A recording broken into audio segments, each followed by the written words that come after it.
For lesson 6, we're going to start our work with transformations of our functions. Now you'll see we're going to end up doing a couple different things here, establishing a couple different rules, but most importantly, you got to be really careful. We're going to put lots of graphs on the same set of axes, so we're going to have to be really careful to not let them get too random and make sure we label. All right, so graph the parent function f of x equals absolute value of x. So just a reminder how we get there.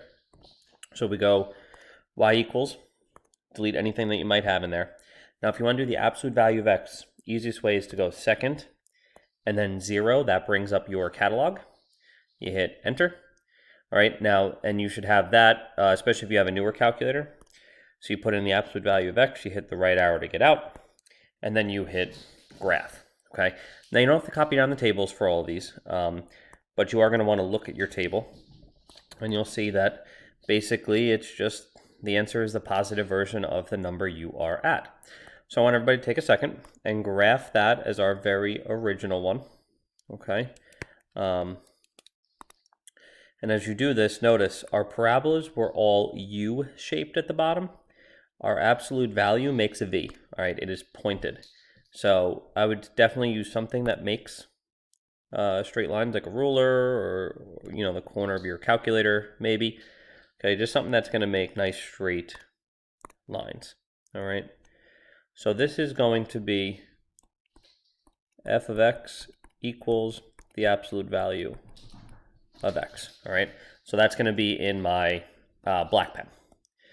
Then we want to graph the functions g of x equals x minus 2 and h of x equals absolute value x plus 4, and describe the transformation that occurs. Okay.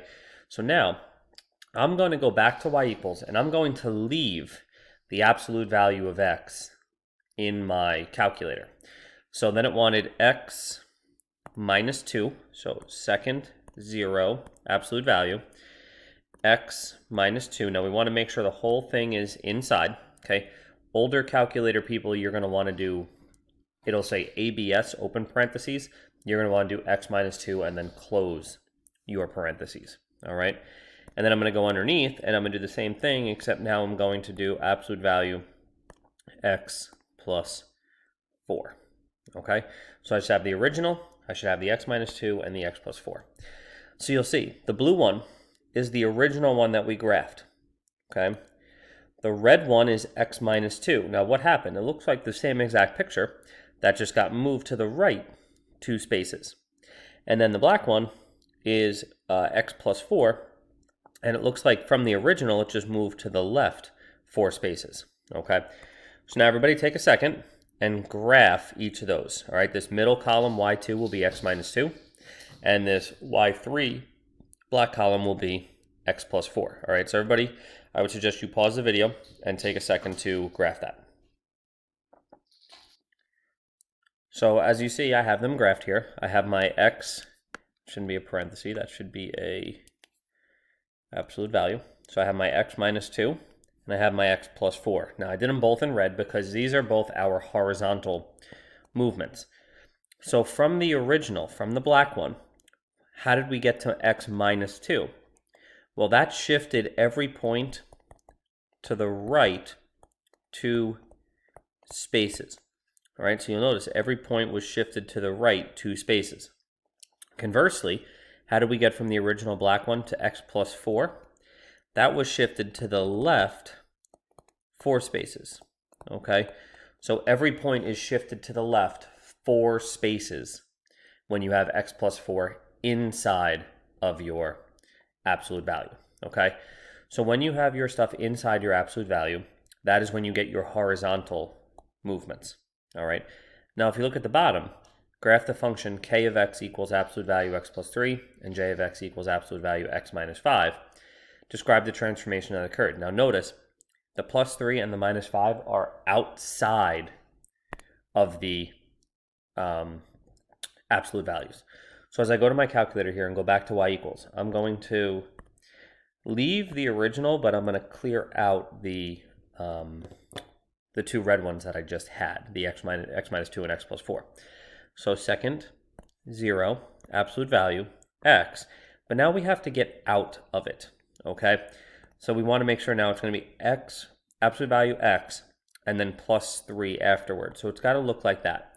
Now, if you have an older calculator, okay, it's going to be ABS, open parenthesis, you're going to put the x, close parenthesis, and then you would be plus 3. Okay, so there's a big difference between the absolute value, or the plus going inside the absolute value and outside the absolute value. And then the last one is x minus 5.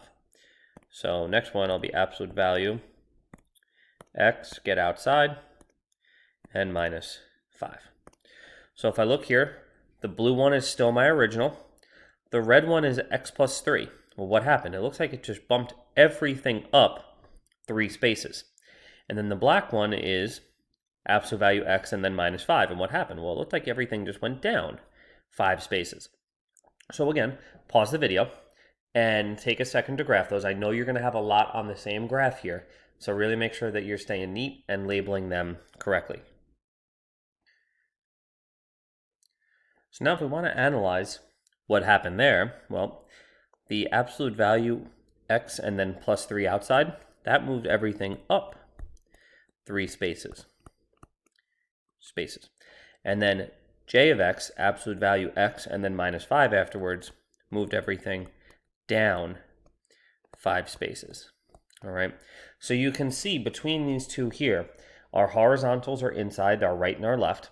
Now those are the ones that people usually mess up the most, and we'll go over what that means in a minute. And then the ones that are outside your absolute value, those are your verticals. So that's your up and your down. So I know there's a lot of them on the same graph here, okay, but we're going to go over some rules that are going to help us remember what to do here. So for any function f of x, the graph of f of x minus h, close parentheses plus k, can be obtained by, so we're going to focus 2 pieces here, okay? We're going to focus on the inside, and then we will focus on the outside, okay? So if it's x minus h, okay? So if there is a minus inside the parenthesis, that's going to move to the right h spaces, okay, whatever number h is. Now I know that's weird because if you think about it on a graph, the right side is all of your positive numbers, so why is it subtraction? The inside is just backwards of how you think it's going to work. So then conversely, on the inside, if there is a plus sign, that is going to go to the left h spaces. All right, again, whatever number h is. All right. So I'm actually going to change what I had here. I'll color coordinate a little bit better. All right. So now, if we are plus k on the outside, that's easy. Plus afterwards goes up k spaces. Okay. Plus 2 goes up 2, plus 5 goes up 5. If we are minus k on the outside, well, that goes down. Minus 5, down 5 spaces. Okay. So the outside is easy, up and down. Plus is up, minus is down. On the inside, minus goes to the right, plus goes to the left. All right. So let's get a little bit of practice with some of these rules a little bit here. Okay. So I want everybody to hit pause, and I want them to graph f of x equals x squared. You don't need a table. I just want you to graph absolute value, f of x equals x squared. All right. So now it wants you to sketch the graph of g of x equals parentheses x plus 3 squared minus 2. Now, you could put that into your calculator, all right? But I'm going to do this a different way because on the bottom, f of x minus 1 plus 4, that can't go in the calculator. So we have to know how to do our rules. So what I'm going to do is I'm going to put the previous page up with our rules here. So if we look, plus 3 inside of the parentheses. Now, I know we talked about inside the absolute value before, but inside the parenthesis works exactly the same. Well, if we are adding on the inside, that tells us it should go to the left. So all of our points should be going left 3, and then the minus 2 on the outside is minus k. That tells us it goes down 2. So if we look at all of our points here, and I'll kind of darken them so that we can see them a little bit better. But if we take all those points, we don't have to use our calculator here. We can, if we know how to transform this, we know every point goes left 1, 2, 3, down 2. Left 1, 2, 3, down 2. Left 1, 2, 3, down 2. And you can just continue with that pattern over and over again, and you'll see that you don't actually have to use your calculator for this if you know how to follow your transformation rules. And there is g of x equals x plus 3 squared minus 2, okay? And again, no use of calculator. All I did was just follow my transformation rules from the previous page. Okay. Same thing on the bottom. Now this one has to follow the rules because see how it says h of x equals f of x minus 1? This one we could get away with because there was no letter on this side. There was no like f of x function. But because it tells us that h of x is the function f of x minus 1 and then plus 4 afterwards, we just have to follow our rules. So what does subtracting 1 on the inside tell us? Well, subtracting tells us we go to the right 1. And then plus 4 on the outside tells us we go up 4. Now we got to be careful here. Notice, it's talking about f of x. F of x was our original. So we're going to go right 1 up 4 from the original black one, not from the green one. So we're going to go right 1 up 1, 2, 3, 4. Okay, right 1 up 1, 2, 3, 4. Right 1, 1, 2, 3, 4. Right 1, 1, 2, 3, 4. Right 1, 1, 2, 3, 4. And you'll see actually those top points don't fit on the graph because when you go up 4, they end up falling off. No big deal. And now I'm going to label this as h of x equals f of x minus 1 plus 4. Okay, so again, no calculator needed if you just commit those rules from that previous page to your memory. As we go on to the next one, the function f of x is graphed on the set of axes below. On the same set of axes, graph f of x plus 1 plus 2. So again, can't go in the calculator because of this f part here. So let's look, what does plus 1 on the inside of our parentheses look like? Well, inside is left and right, and plus 1 tells us we're going to go left 1. And then plus 2 on the outside, that's our up and down, that tells us we're going to go up 2. So what might be a good idea here is to kind of just go through your parabola and identify some points that are like perfectly on the parabola. So now I have points to actually move. Now I covered up the arrows, so I'm going to just replace the arrows. So now all of these points are going to go left 1 up 2. So left 1 up 2, left 1 up 2, left 1 up 2. All right, and we're just going to follow that same pattern over and over again until we have moved all of our points. And then once we get it, we will make our parabola to the best of our ability. Remember, this is not like absolute value, so it needs to be rounded at the bottom. And that's what we get. Okay, we get our parabola shifted over left 1 and up, left 1 and up 2. All right. So again, committing those rules to your memory will help make these problems a lot easier. Number 3, Richard was asked to transform the graph b of x below. The graph of b of x is transformed using the equation h of x equals b of x minus 2 inside and minus 3 on the outside. Describe how the graph of b of x can be changed to form h of x. So all they're asking here is, what does this tell us to do? Well, that tells us subtracting 2 on the inside tells us that all of our points move to the right 2. And then what does the minus 3 on the outside tell us to do? It tells us to move down 3. Okay, so subtracting 2 on the inside tells us to move to the right, and subtracting 3 on the outside tells us to move down. Now, it doesn't tell us to graph it or anything, and actually you'll see if we're going down 3, a lot of these points won't even fit. Okay, so consider the quadratic function f of x equals x squared minus 10x plus 25. What is the vertex of g of x if g of x equals f of x plus 2 minus 3? Explain your answer using transformations. All right. So this one's a little bit, it seems a little bit more tricky, but it's really the same kind of question that we've been going over. The first thing I need to do is I need to find the vertex of x squared minus 10x plus 29.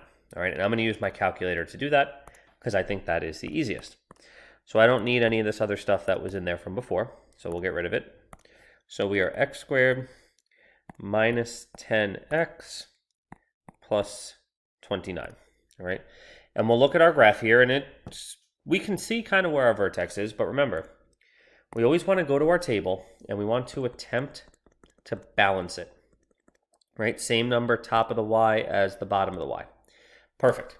So see how we have a 29 on the top and a 29 on the bottom? All right, we have our repeating pattern inside. What's the only point that doesn't repeat, or what is our point in the middle here? That's this one at 5, 4, all right? And just so that we remember, I'm going to actually screenshot this back into our problem so that we can see it. Go to the current page. We're going to have to shrink this, obviously, because we know it always comes out to be as huge as humanly possible. So if we want the vertex of x squared minus 10x plus 29, there we are. So our vertex is 5, 4. All right. Now we can turn our attention to this piece.